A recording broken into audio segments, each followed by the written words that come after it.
2 महिने तुम्ही सारखं म्हणताय बाळासाहेब ठाकरेंना पकडणार, बाळासाहेब ठाकरेंना पकडणार. पहिलं मला हे सांगा की बाळासाहेब ठाकरेचं काय पकडणार? हात पकडणार, पाय पकडणार, डोकं पकडणार, कान पकडणार, काय? एक अवयवाचं नाव तर बोला. कारण अख्खा बाळासाहेब ठाकरे पकडणे शक्य नाही. अरे तुम्हीच काय, शंकररावजी तुम्हीच काय, पण राजीव गांधीच्या जरी मनात आलं तरी बाळासाहेब ठाकरेंच्या केसाला धक्का लावू शकत नाही. केसाला म्हणजे डोक्याच्या म्हणतोय मी. हो, तुमचा गैरसमज व्हायला नको. कोल्हापूर आहे बाबा. लगेच उद्या मला रांडचा काय पण बोलतो.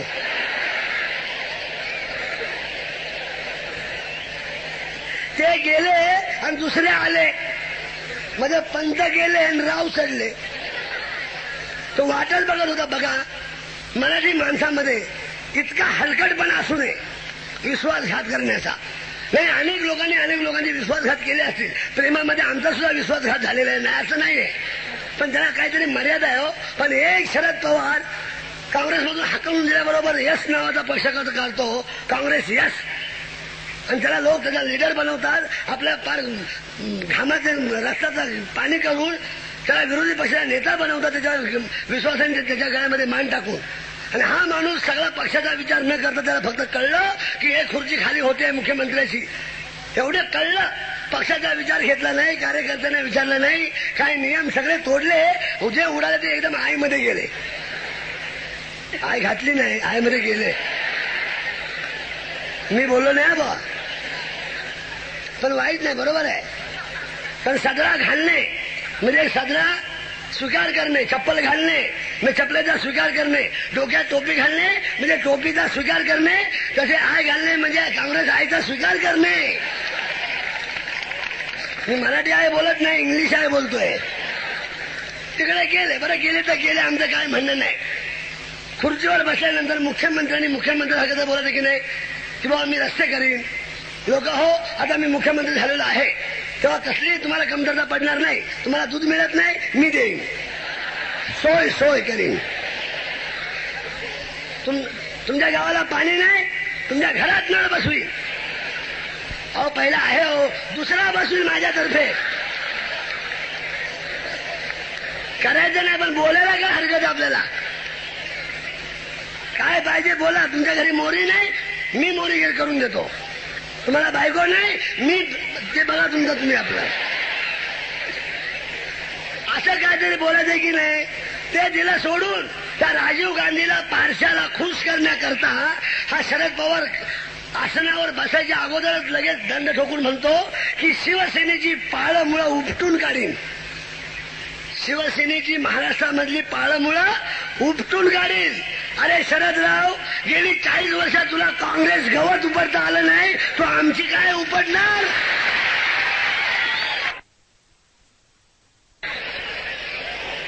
त्या गोष्टी मंत्र्याला शोधतात घ्या हो. आणि पुन्हा माहिती दादा कोण काय डबल मिनिंग बोलतो. ते एवढं भागलं नाही. त्याचं कार्ड ते सुरेश कलमाडी त्यांनी छाती फुगवली की शिवसेनेवाल्यांना कुठल्याही शिवसैनिकाला खंडाळ्याच्या घाटावर चढू देणार नाही. अरे कलमाड्या, चढायच्या गोष्टी मराठी माणसाबरोबर करू नकोस. आमचा तानाजी माणूस रे रात्री मध्यरात्री 2:30 वाजता कडा चढलाय, कडा. तू फक्त बोर्ड दाखव तुझ्या घरात कोणावर चढायचं ते साल्या.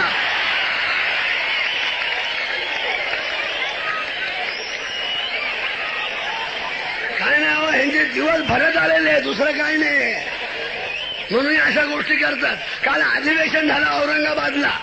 ते काय केलं तर पहिलं इथे अधिवेशन झालं पुण्याला शिवसेनेचं. 5 लाख शिवसैनिक 3 दिवस पुण्यामध्ये, आणि शांततेत झालं. शिवसेना आणि शांतता ह्या परस्पर विरोधी गोष्टी आहेत. आणि काय RSS वाले नाही, एकता करमखोर.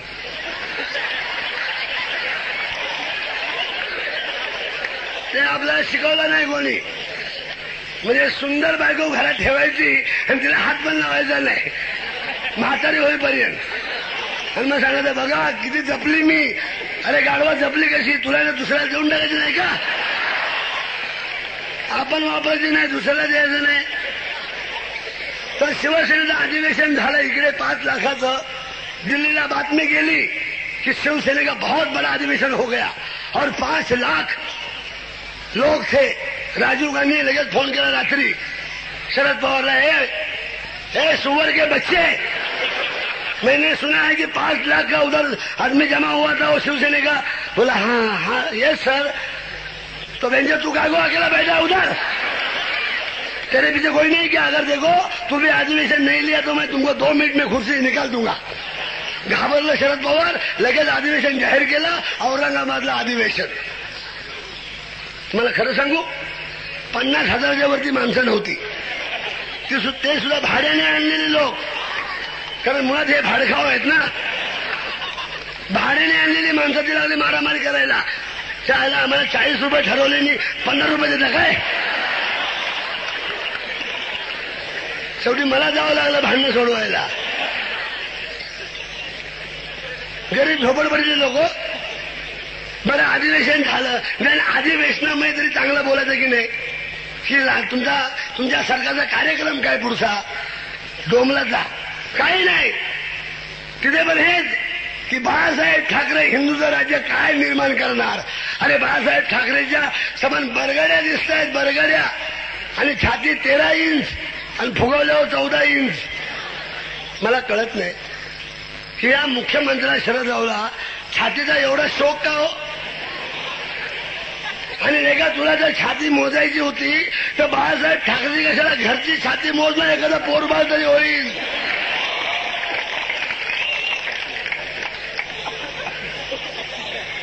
याच्यामुळे सगळे इतिहासामध्ये फसले होते. शाहिस्ते खान त्याने विचारला औरंगजेबाला कि जहापना वो शिवाजी कैसा है? पतला, बिल्कुल बाल ठाकरे जैसा है, सब वो बरगड्या दिखता है उसका. इकडे आला, पुण्या शनिवारवाड्यात राहिला आणि 4 महिन्यात परत गेला. औरंगजेबाने विचारलं क्यों शाहिस्ते खान क्या लाया? बोला 1 हाथ मुश्किल से लाया हूं, 1 गया. त्यानंतर अफजल खान उठला, खाविंद मुझे हुकुम करो, सिर्फ इतना बताना शिवाजी कैसा है. बाल ठाकरे को देखा है? बोला हाँ देखा है. वैसा ही है समझो. अरे तेरी बरगडे फसला दिखते क्या? तो दबा के मार दूंगा. प्रतापगडावर गेला पकडायला, समोर शिवाजीला पाहिलं होतं, खुश. अरे एवढासा माणूस, ह्याला कसा मारू, सारखा विचार चालू. अगदी जवळ येईपर्यंत शिवाजी महाराजांनी असे हात केले तरी हा विचार करतोय की ह्याला असा मारू का असा मारू, असा मारू का असा मारू. शेवटी शिवाजी महाराजांनीच मिठी मारली. मिठी मारल्यामुळे लक्षात आलं की ह्याला मारायचंय. लगेच त्यांनी बगल दाबली आपली बरगड्या मोडायला. महाराजांनी वाघनखं घातली आणि त्या अफजल खानच्या पोटातून आचडी बाहेर काढली. तेव्हा पवार साहेब, तुम्ही बाळासाहेबांना कधी मिठी मारू नका. शिवाजी महाराजांनी अफजल खानाची आचडी पोटातून काढली, पण बाळासाहेब ठाकरे तुमची आचडी कशातून काढतील माहिती आहे का? हे असले मुख्यमंत्री हे आली रथावर जात म्हणे. हो म्हणजे शिवसेना आता शेतकऱ्याची संघटना बांधणार. अरे शिवसेनेला विचारा की रताळ वरती उगवतं का खाली उगवतं? असली भाषा मंत्र्याच्या तोंडामध्ये शोभते काय?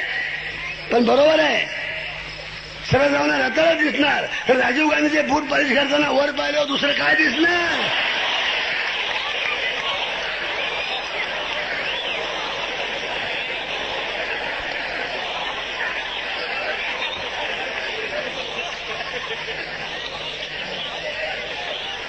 तो असली ही नालायक माणसं शिवसेनेला धमक्या देतात. हे ध्यानात घेत नाही की आज काँग्रेसला 40 वर्ष झाली. काँग्रेसला 40 वर्ष झाली म्हणजे ह्या कार्यकर्त्यांच्या वयाला 65 झाली.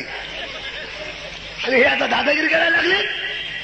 दादागिरी शिवसेनेबरोबर करायची नाही, तो आमचा धंदा आहे.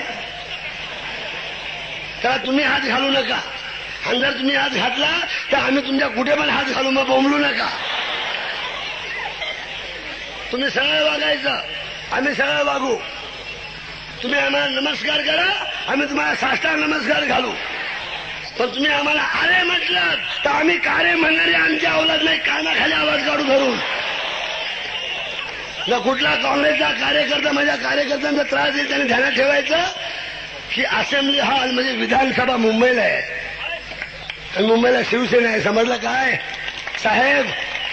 जर कधी मुंबईला भेटलात ना तर तुमच्या नावाचं फक्त पत्र जाईल, बॉडी तिकडेच राहील. तेव्हा याचा विचार करा आणि माणसातून उठू नका. आता काय काय मंडळी पोलिसावर फार तापतात आमची शिवसेनेची, पण खरं सांगू का, पोलीस हा अत्यंत चांगला माणूस आहे, राष्ट्रपती पदक देण्याच्या लायक आहे. कारण मी सुद्धा पांडू हवालदार होतो आणि पांडू हवालदार एका पोलीस कमिशनरने बंद केला होता.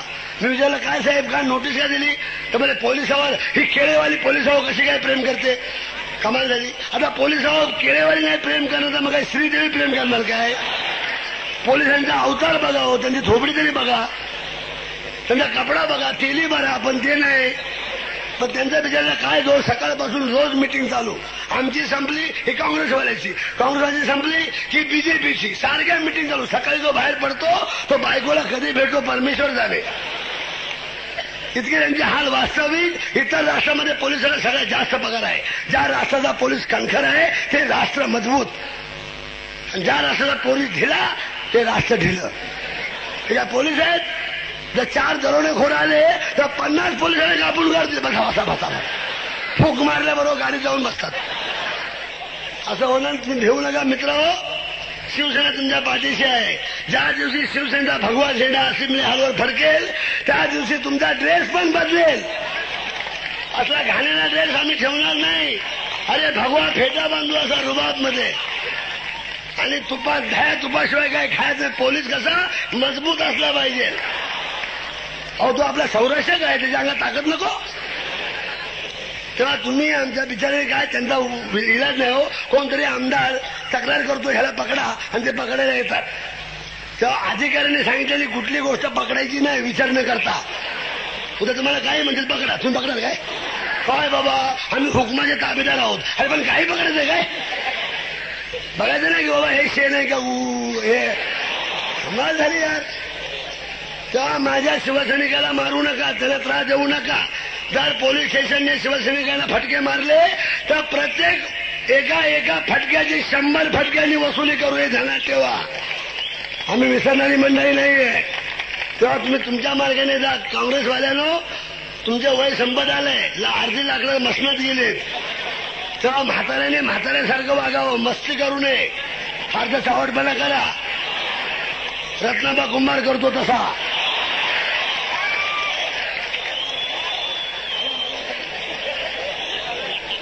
दुसरी गोष्ट की या सरकारने तुमच्यामध्ये 40 वर्षात काय केलं माहिती आहे का. एक शब्द टाकला आणि त्याच्यावर तुम्ही गप्प बसला. कमाल आहे. आपण केवढे निर्बुद्ध आहे. लगेच त्यांनी सांगितलं कुठला शब्द, सर्व धर्म समभाव. सर्व धर्म समभाव माहिती आहे का. ही शिकलेली मंडळी बसली आहेत. कुठल्याही शब्दकोशामध्ये हा शब्द नाहीये. मराठीच्या नाहीच नाही, ते इंग्लिशमध्ये कुठे असणार. सर्व धर्म समभाव हा कुठल्याही शब्दकोशामध्ये शब्द नाही. कुठल्याही संतांनी हा शब्द वापरला नाही. तुकारामाने नाही, ज्ञानेश्वराने नाही, चोखामेळ्याने नाही, नामदेवाने नाही, कुणीही नाही. सर्व धर्म समभावाचा अर्थ काय की तुमचं नाव गोपाळराव, वडिलाचं नाव सर्व धर्म समभाव. म्हणजे काय अख्खा गाव. तुम्हाला काय म्हणायला अख्खा गाव आईला नाही त्रास होणार आपल्या. सर्व धर्म समभाव. याच्यामुळे गंमत झाली. 3 मित्र होते, हिंदू, मुसलमान आणि ख्रिश्चन, एका बिल्डिंगमध्ये राहायला मुंबईमध्ये. जो आणि सचिवालयात कामाला. रोज 3 जण बरोबर जायचे बसने आणि बरोबर यायचे बसने. त्यांच्या डोक्यात एक विचार आला, तिघात मिळून आपण एक फटफटी घेतली तर. बोले अरे यार first class, very good idea. तिघांनी पैसे काढले आणि एक फटफटी घेतली. नवी कोरी शोकेस म्हणून बाहेर काढली. येता येता पहिलं मारुतीचं मंदिर लागलं तर हिंदूला साहजिक वाटलं यार नवी फटफटी आहे, जरा देवळात जाऊन सिंदूर लावून आणतो. तो देवळात गेला घेऊन. त्याला तुम्ही चला ना. हम नाही असं देव तुम्हाला देव आहे ना. सर्व धर्म समभाव. आपण कुठे पण जातो पण दुसरा माणूस आपल्याकडे येत नाही कधी, कारण तो खरा सर्व धर्म समभाव पाळतो. तो आला नाही, एकदाच गेला आतमध्ये नारळ घेतला, कुठं फोडायचा कुठं म्हणून हँडलवर आपटला, हेडलाईट फुटला. फटफटल्या सिंदूररावला फटफटी बाहेर आणली, दोघे बाहेर उभे होते. फटफट, अरे यार रे माधू, इसका हेडलाइट किधर है? काय नारळ आपटला, तुमको शरम नाही झाला? एक नया फटफटीला हे भांडू नका, भांडायचं नाही, सर्व धर्म समभाव. लगेच 3 जण पुढे गेले. पुढे आलं चर्च. क्रिश्चियन मला अभी मैं जाता हूं, फादर को दिखा के लाता हूं.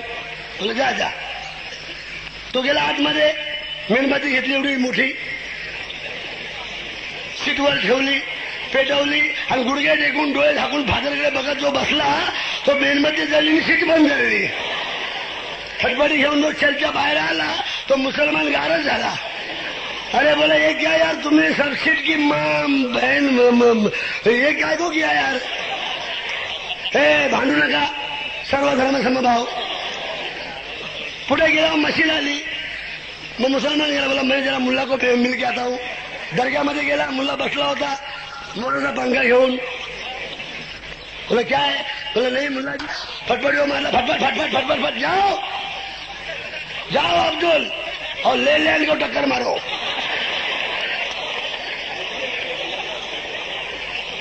जिसके पीछे खुदा है, जिसके पीछे खुदा है उसको कुछ नहीं कोई कर सकता. क्या है क्या म्हणजे खुदा फक्त फटफटीच्या मागे, लेल्यांच्या मागे नाही. आला बाहेर, बाहेर गाडी घेऊन आलो. हे दोघे बघत होते काय फुटलं काय फुटलं काय फुटलं. काय नाही हो, जशी फटफटी गेली तशी आली. म्हटलं वा, दोष असावा तर असा. अरे काही नुकसान केलं नाही. 3 जण बसले फटफटीवर आणि किक मारतायत, फटफटी चालूच होईना. तेव्हा दोघांनी नीट निरखून खाली पाहिलं, सायलेन्सर अर्धा कापला होता.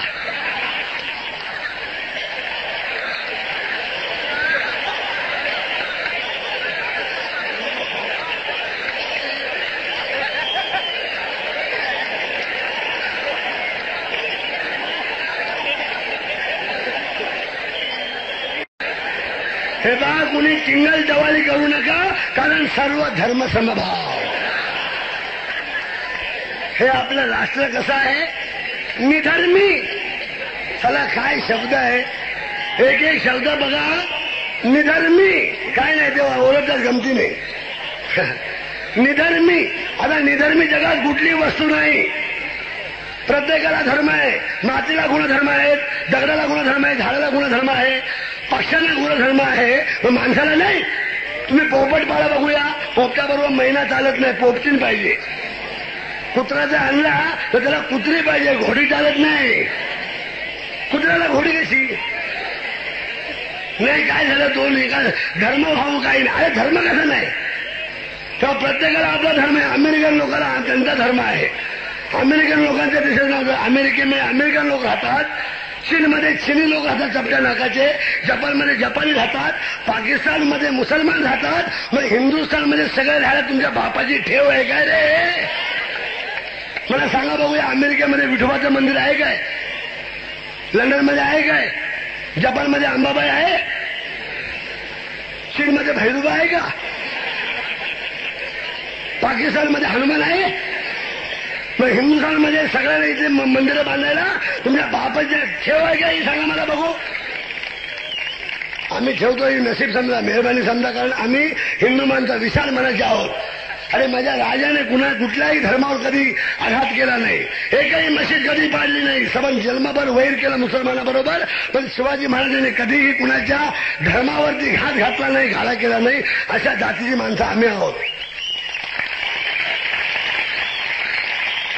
तेव्हा ध्यानात ठेवा की हिंदुस्थानामध्ये भगव्या झेंड्याचंच राज्य झालं पाहिजे. जोपर्यंत होत नाही तोपर्यंत शिवसेना स्वस्थ बसणार नाही. आणि शेवटची संधी आहे, ही जर चुकवली तर जा खुशाल ढोंगणावर करा, जा कैशी घेऊन घेऊन जा. तेव्हा तुम्हाला दुसरा पर्याय नाही मित्र हो. आणि शेवटचा सांगतो एक,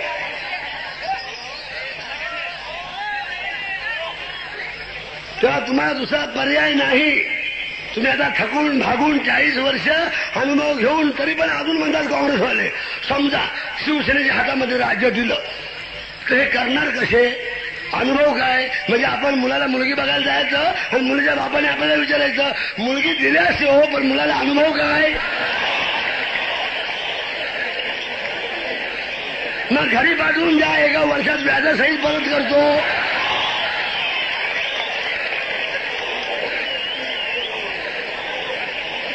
आमच्या बरोबर अनुभवाची गोष्ट करायची नाही बिलकुल. आता आमचं रक्त लाल नाहीये, भगवं रक्त आमच्या अंगामध्ये आहे. नुसत्या मताच्या भिकेकरता आपण म्हणायचं हाजी मिया आव, हाजी मिया आव, काय नाही. हिंदुस्थानामध्ये हिंदूचं राज्य झालं पाहिजे आणि आम्ही याचा अर्थ सगळ्या जमातीने दुसऱ्या जातीने जायला पाहिजे बाहेर असं नाही. तरी पण राहावं, पण कसं आमच्या अंडर म्हणजे खाली. भगव्या झेंड्याला मुद्रा करायचा आणि मग हिंदुस्थानमध्ये राहायचं. शिवाजी महाराजांना वंदन करायचं तर हिंदुस्थानात राहायचं. याच्यात चालायला लागत गेट आउट. काय राजीव गांधी पण चालता. तर हा हिंदूंचा देश आहे. तुम्ही पाकिस्तान दिला ना मुसलमानांना, पहिले एकत्र होतं की नाही, पण त्यांचं तुम्ही फाळणी केली आणि मुसलमानांचं राज्य म्हणून दिलंय त्याला तुम्ही. त्याला तिकडे जायचं. आणि जर इथे राहायचं असेल तर गुन्ह्या गोविंदानं नीट राहायचं मुद्रा करून. असं सांगायचं हम भी मुस्लिम आहे मगर हिंदू मुस्लिम आहे. मी हिंदू मुसलमान आहे, मी हिंदू पारसी आहे, मी हिंदू ख्रिश्चन आहे असं म्हणायचं तर राहायचं, नाही तर निघून जायचं. आम्ही काय तुम्हाला पत्र पाठवून बोलवलं नव्हतं इकडे या आमच्या उरावर बसायला म्हणून. पुन्हा म्हणतात जातीयवाद, जातीयवाद का जातीयवाद कसला? आम्ही हिंदू आहोत हे सांगायची भीती आहे आम्हाला. हा आमचा बाप आहे असं सांगायचं नाही. म्हणायचं का अख्खा गाव काय कल्पना, तुमचे वडील कोण कल्पना नाही आमच्या आईने काय भानगड केली ती.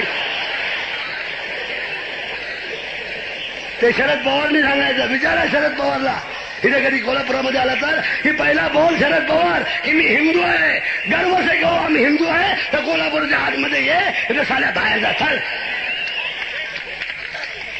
बाद झाला आता सगळं. सर्व धर्म समभाव, निधर्मी राज्य, कॉस्मोपॉलिटन मुंबई. तुमच्या मायला मी तुमच्या आम्हाला बनवता काय रे?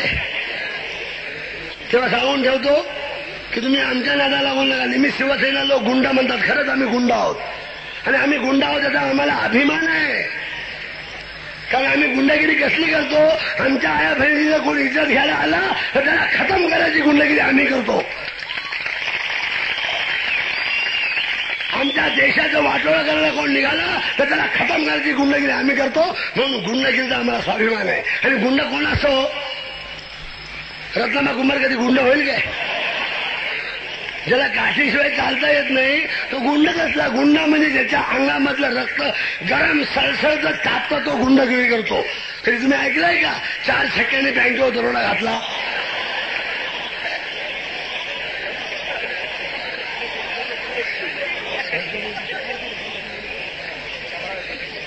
असं होईल का? समजा असं ठरवलं 4 छक्क्याने की आपण बँकेवर बाई दरोडा घालूया, म्हणजे आपलं बी नाव पेपरात येईल. तर दुसऱ्या हिला मला घालूया, बरोबर आहे, पण ते लांबडं कुठून आणायचं? काय लांबडं? आता चाकू सुद्धा ग. समजा चाकू मिळाला आणि दरोडा घालायला निघाले तर मला कुठल्या बँकेवर जाऊया? तर म्हणजे आपण सहकारी बँकेवर जाऊ. नको बाय, तिथं शामराव पाटील टेन्शन माझं, तुला काय?